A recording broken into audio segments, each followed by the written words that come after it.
Dios les bendiga, hermanos, de esta clase de adultos jóvenes de nuestra iglesia.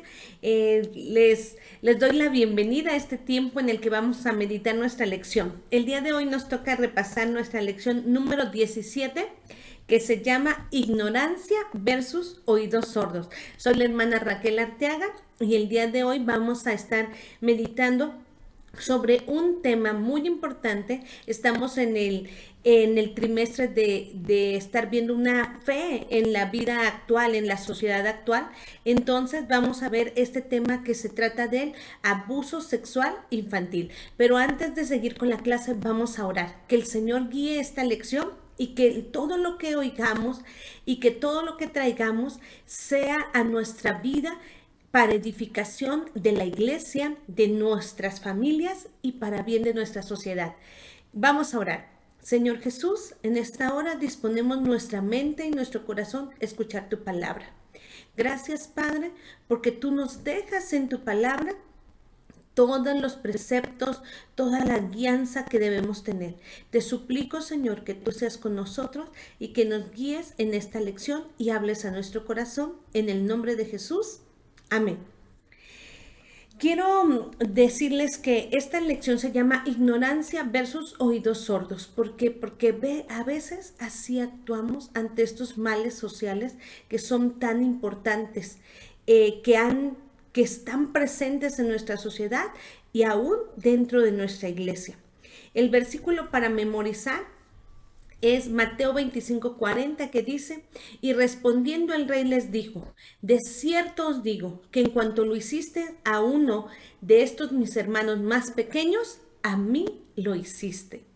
Cuando nosotros hacemos algo por alguien vulnerable, por alguien débil, por un prójimo, Jesús dice: cuando tú haces algo por alguien que lo necesita, lo estás haciendo a mí. A veces le decimos: Señor, yo te quiero mostrar mi amor, te quiero servir. Bueno, los niños, los ancianos, todas las personas que nos rodean son la persona con la quien podemos mostrarle nuestro amor a nuestro Dios. El propósito de nuestra lección es conocer el abuso sexual infantil, cuán frecuente y cercano es y qué podemos hacer cada uno de nosotros para prevenirlos y atender a los involucrados. Primero queremos ver que el abuso sexual infantil es un problema de afectación mundial y tristemente después de la pandemia, después del confinamiento, la incidencia se fue a la alza. Hubo muchísimos más casos de reporte de abuso sexual infantil, debido a que los niños tenían que permanecer en casa. A veces los papás tenían que salir a trabajar y ya no tenían la protección de la escuela, de una guardería, de un ambiente seguro, y se tuvieron que quedar con familiares, con vecinos, con amigos, o muchos de ellos solos en casa. Esto aumentó mucho la problemática a nivel mundial, pero a mí me sorprendió cuando busqué las estadísticas en nuestro país y me sorprendió esta publicación. Esta es una captura de pantalla del periódico El Universal en México, donde nos narra, y es así el titular, ¿verdad? Esta noticia: México es el primer lugar mundial en abuso sexual infantil. Yo no sé qué sentimiento viene usted cuando escucha esta noticia.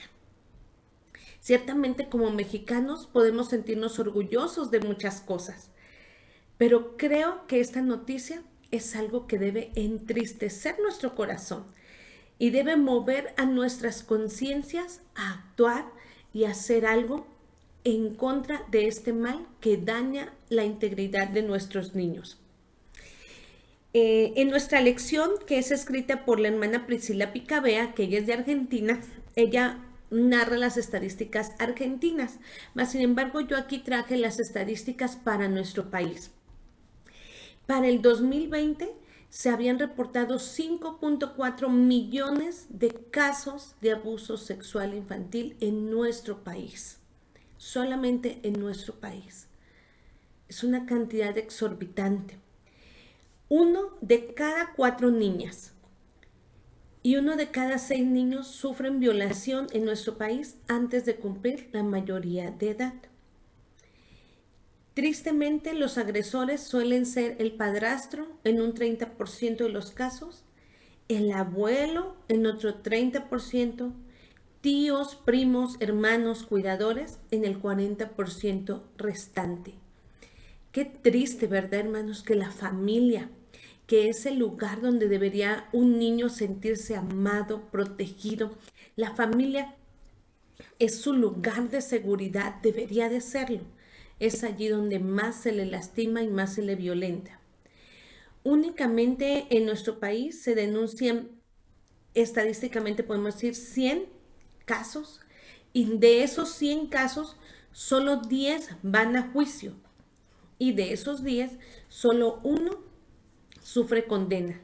Tristemente, a pesar de que hay legislaciones en nuestro país muy adecuadas para el caso de abuso sexual infantil, los protocolos y procedimientos de denuncia son difíciles. Hay muchos casos de revictimización que ahorita vamos a ver de qué se trata, y muy poca gente denuncia. ¿Por qué? Porque como casi siempre se trata de un familiar, es muy duro, muy difícil para la familia hacer esta denuncia por el compromiso el afecto que se tiene con los abusadores. Y vamos a definir qué es el abuso sexual infantil. El abuso sexual infantil se define como cuando se utiliza a un niño para la estimulación sexual de un agresor, que casi siempre es un adulto conocido o desconocido, un pariente o incluso otro niño o niña. También aquí es muy importante, niños mayores pueden ser abusadores también de otros niños de menor edad. Por ejemplo, un adolescente de un niño preescolar, un niño escolar de algunos bebés, cuando estos han sido manipulados. Y esto tiene que ver mucho con lo que veíamos en la clase pasada, ¿verdad? De la pornografía. Tiene que ver mucho con el placer o la gratificación de un observador. ¿Cuál es el objetivo de un abusador? Gratificarse, sentir placer momentáneo, sentir placer a él mismo y mandar un mensaje directo a la vida de ese menor. Tú eres mío y yo puedo hacer contigo lo que yo quiero. He venido hablando en los temas de violencia y de abuso en el caso de las mujeres, pero esto aplica a todo tipo de violencia. Toda la violencia tiene 3 Ds: dañar, denigrar y dominar. Pero la violencia sexual es aún peor que la violencia física. La violencia sexual incluye emociones, incluye sentimientos, incluye cuestión física y denigra la identidad. Daña es precisamente la identidad del niño. Lo hace sentir devaluado porque el niño no percibe como un adulto un abuso. El abuso sexual implica toda interacción sexual en la que el consentimiento no existe o no puede ser dado. Esto es muy importante porque a veces juzgamos y a veces revictimizamos diciendo, el niño quiere ir allá con el tío, el niño busca el niño va a buscar una protección, el niño va a buscar un ambiente donde sentirse seguro. Y el niño muchas veces no tiene la capacidad de decir no. Cuando le hemos dicho, tienes que obedecer a tus mayores. Entonces estamos mandando un mensaje ambivalente. Él es un mayor, él es mi maestro, tengo que obedecerlo.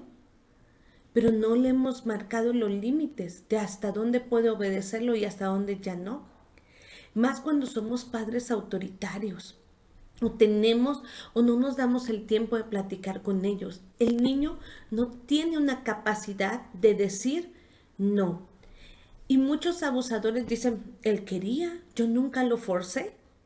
No, el niño tiene una capacidad limitada. Muchas veces ni siquiera sabe o comprende exactamente lo que está viviendo.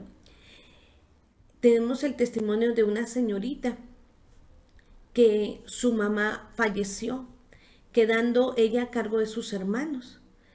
Y al poco tiempo, pues su papá empezó a abusar constantemente de ella. Y ella, siendo una niña, pues no sabía que lo que papá estaba haciendo con ella no era correcto.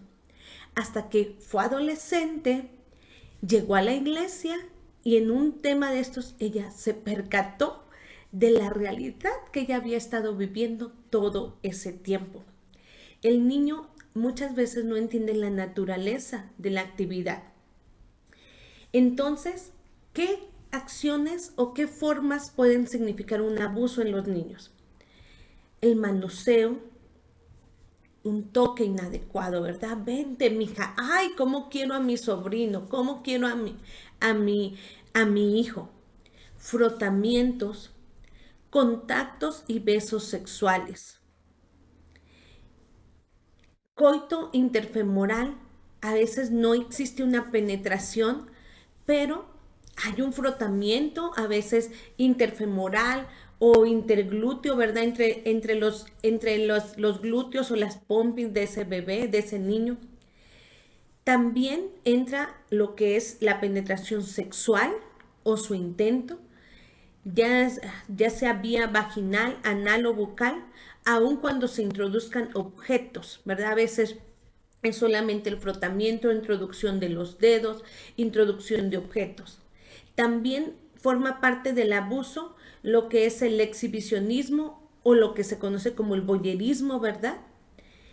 Gente que le gusta mostrar sus genitales a los niños.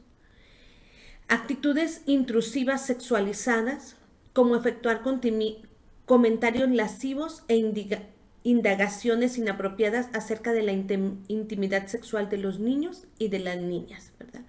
Tú serías buena, tú me harías esto, me quisiera hacerte esto, quisiera hacerte esto otro. La exhibición de pornografía, en ocasiones disfrazada como educación sexual. Instar a que los niños tengan sexo entre sí. Hay quienes hacen esto, ¿verdad? Tenemos dos hermanitos y les dicen, a ver, hazle esto a tu hermana, hazle esto a tu hermano. Fotografiarlos en poses sexuales. Vemos que esto se usa mucho en la pornografía, en la pedofilia. Contactar a un niño o niña vía internet con propósitos sexuales, lo que se conoce como el grooming.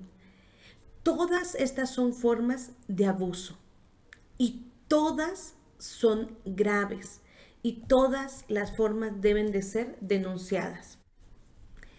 ¿Qué pasa en el niño? Los niños y niñas víctimas de abuso sexual con frecuencia callan por miedo, culpa, impotencia, desvalimiento y vergüenza. Hay un trauma peculiar en el niño. El niño, cuando es abusado, cuando es maltratado, su pensamiento es, ¿qué hice? ¿Qué tengo? ¿Por qué no merezco ser amado? ¿Por qué me pasa esto? Entonces se sienten culpables. ¿Qué acción estoy teniendo yo para que él me haga esto? Se sienten impotentes, humillados y estigmatizados. Hay un libro cristiano que se llama Hombres violentos y sus víctimas en el hogar. Narra la historia de un pastor, hijo de pastores, que él había sentido en su adolescencia el llamamiento, en su infancia temprana, perdón, un llamamiento a servir a Dios.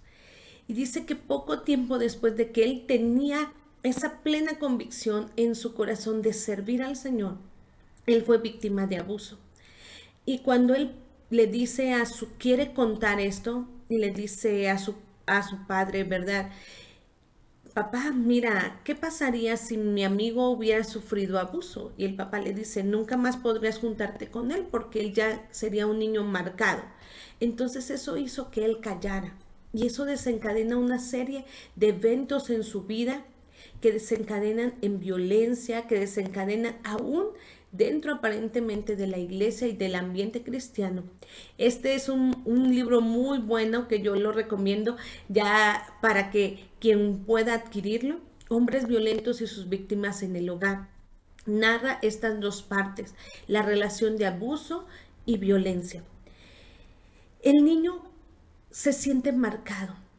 El abuso sexual, les comento, daña la identidad, daña el autoconcepto, no solamente la autoestima, sino lo que yo soy. El niño piensa, no soy digno de ser amado, no soy digno de que alguien me ame, de que alguien me valore, estoy sucio, estoy manchado. Ese pastor decía, ¿cómo puedo servir a Dios con esto sucio que tengo en mi vida, en mi cuerpo?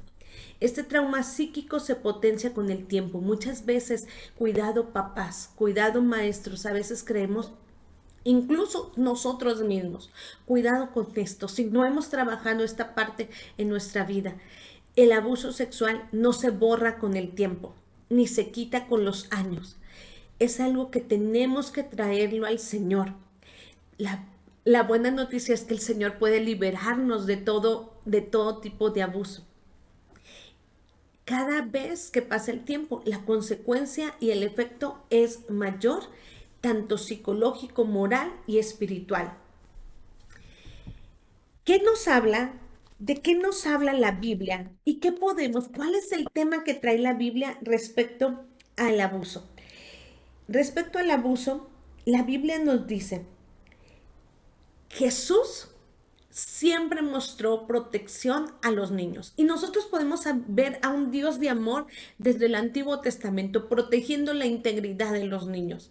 Cuando Dios le decía a su pueblo, no se junten ni hagan lo mismo que hacen los cananeos, ¿verdad? Los cananeos eran este pueblo que mataba a sus niños, que los maltrataba. Muchas de las niñas de estos pueblos paganos eran utilizadas como prostitutas en los templos como un sexo sagrado. Dios mostró una repulsión por estos actos. Y cuando viene nuestro Señor Jesucristo, podemos ver claramente la posición de Jesús ante los niños. Jesús mostró respeto, trajo la dignidad, dignificó el valor de un niño. ¿Se acuerdan en la parte cuando Jesús alimenta a los 5,000? ¿Quién proveyó esos 5 panes y 2 peces? Vino un niño, un muchacho, pero la traducción completa quiere decir un niño.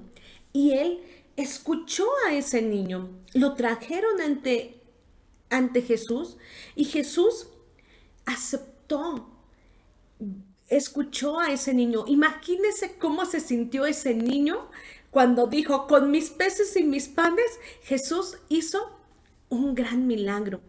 Mostró respeto, amor, al sanar a los niños, resucitar a la hija de Jairo. Tantos milagros que Jesús hizo con los niños, a los muchachos endemoniados. Cuando ese padre le dice, Jesús, tengo a mi hijo y tus discípulos no han podido sacar ese demonio. Él ama a los niños y cuando los bendice, ¿verdad? Tristemente muchos actuamos como los apóstoles, ¿verdad? Que alejando a los niños. Y Jesús les dice, dejad a los niños, venid a mí, porque de los tales es el reino de los cielos, y los bendice de una manera especial. Se acerca a ellos, les toca. Eso es lo que Dios quiere hacer con nuestros niños, que para los niños Dios no sea un ser lejano. Jesús no quiere ser un ser que está allá en el cielo, a quien yo puedo hablar de vez en cuando. Jesús quiere ser amigo de los niños y eso es lo que nosotros como iglesia también debemos mostrarle a ellos. Jesús nos manda amar al prójimo como a nosotros mismos. Es el precepto de la palabra de Dios. Jesús les dijo, amarás al Señor tu Dios con todo tu corazón, pero también a tu prójimo como a ti mismo. Jesús dijo, como quieras que os traten los demás, así tú debes de tratar. Jesús, nuestro Dios, desde el Antiguo Testamento, todo Levítico 18, Él dice, no debes tener sexo entre parientes cercanos. Y si usted se va a leer Levítico 18, habla claramente.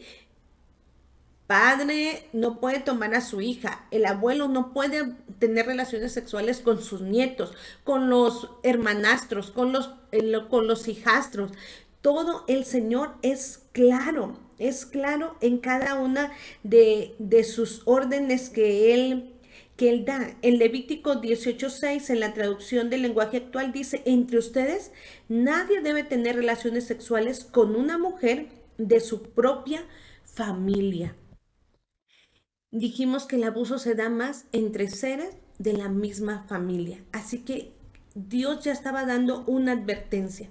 Proverbios 4:11 nos llama y nos invita a ser libertadores. Dice, libra a los que son llevados de la muerte y salva a los que están en peligros de muerte. Usted y yo, hermano, que estamos hoy en esta clase, que tenemos la palabra de Dios, estamos llamados a ser agentes de libertad. Pidámosle a Dios sensibilidad con su Espíritu Santo, que identifiquemos estos riesgos, estos problemas y poder ser agentes de libertad en el que denunciemos, en el que protejamos, que previnamos y que prevengamos y que podamos proteger a nuestros niños. ¿Qué podemos hacer ante el abuso sexual para los niños? Bueno, antes de pasar a este punto, quiero comentar algo que dice en nuestra lección. Dice, hay unas falsas creencias respecto a cómo suceden los abusos o reacciones de los niños. A veces creemos o decimos esto, si mi hijo fuera abusado, yo me daría cuenta. La mayoría de las veces, los padres somos los últimos en darnos cuenta. A veces decimos, sus papás sí lo defenderían. Muchas de las veces hay complicidad entre la misma familia.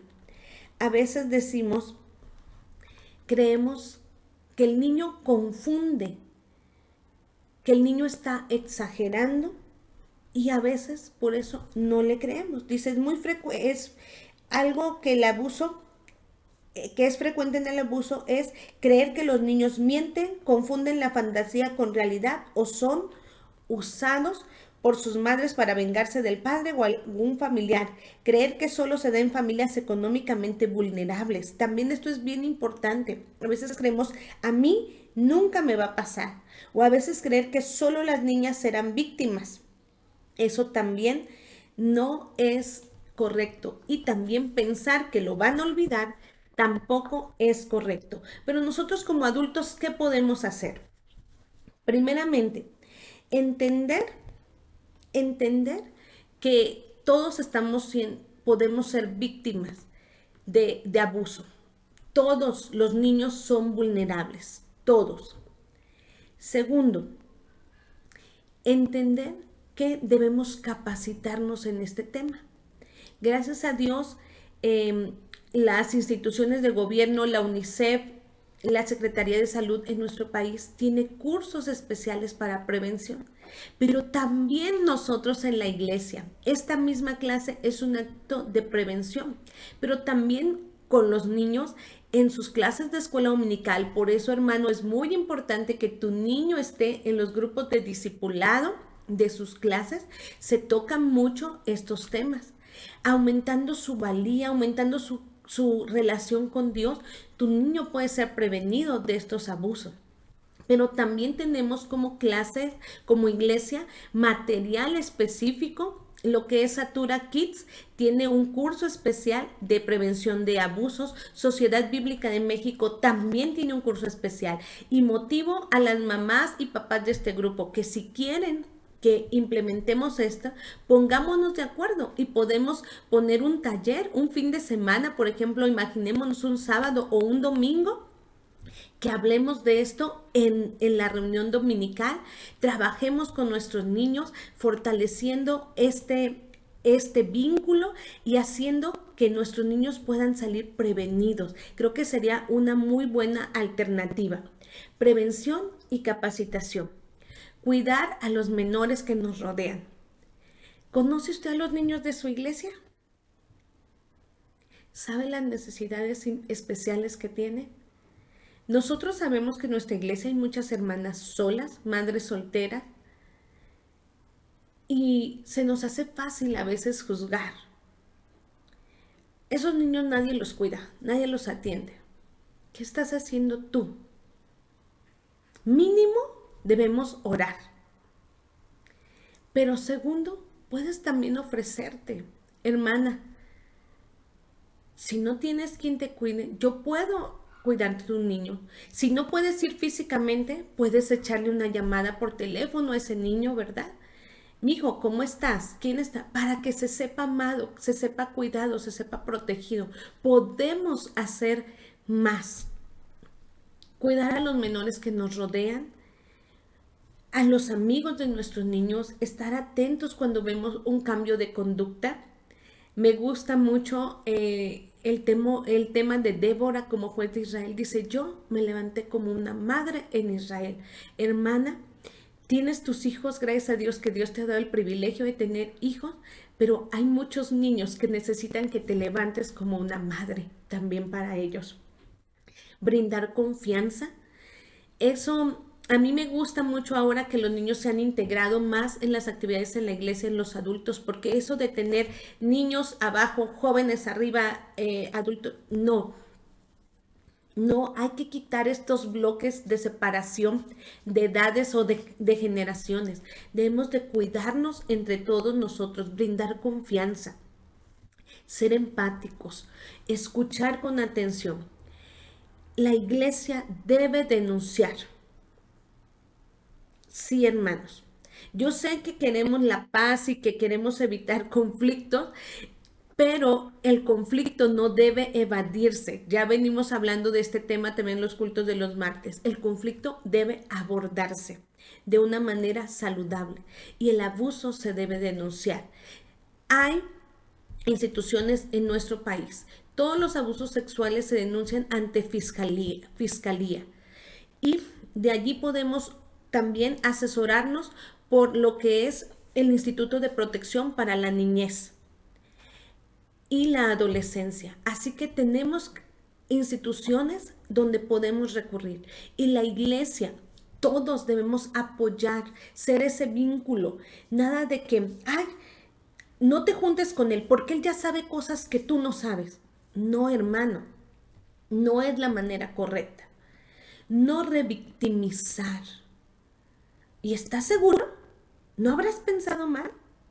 No quieren, hermano, cuando un niño habla de abuso, ya ha llevado un proceso muy grande y es muy doloroso para él enfrentarlo. Debemos darle credibilidad y dirigirlo con las instancias. Si usted no se siente capaz, bueno, busquemos la ayuda correcta, pero sobre todo restaurar y sanar.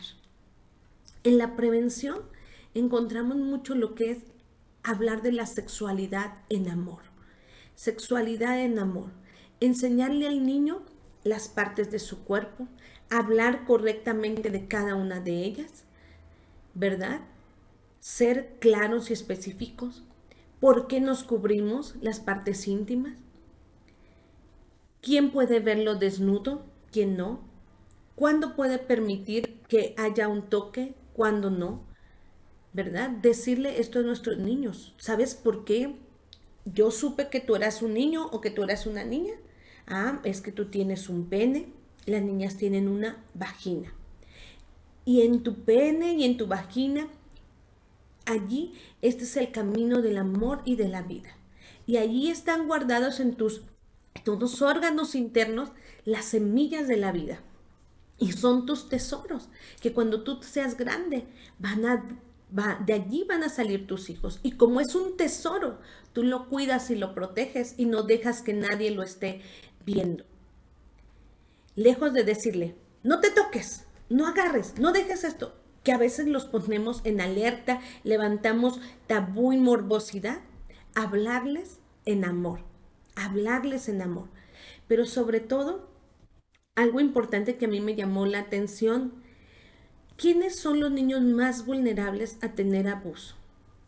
Aquellos que han sufrido maltrato, que sienten abandono y que están buscando aprobación o el amor de alguien. ¿Cómo puede usted prevenir? ¿Cómo podemos usted y yo prevenir esto? Primero, siendo padres fieles a Dios. Segundo, mostrando amor a nuestros hijos. haciendo que ellos se sientan amados y valorados y que no busquen la aprobación de nadie más. Mostrarles el amor de Dios hacia ellos y recalcarles cada día lo valioso que ellos son, protegiéndolos, manteniendo ambientes seguros, ayudándoles a que crezcan en el temor de Dios.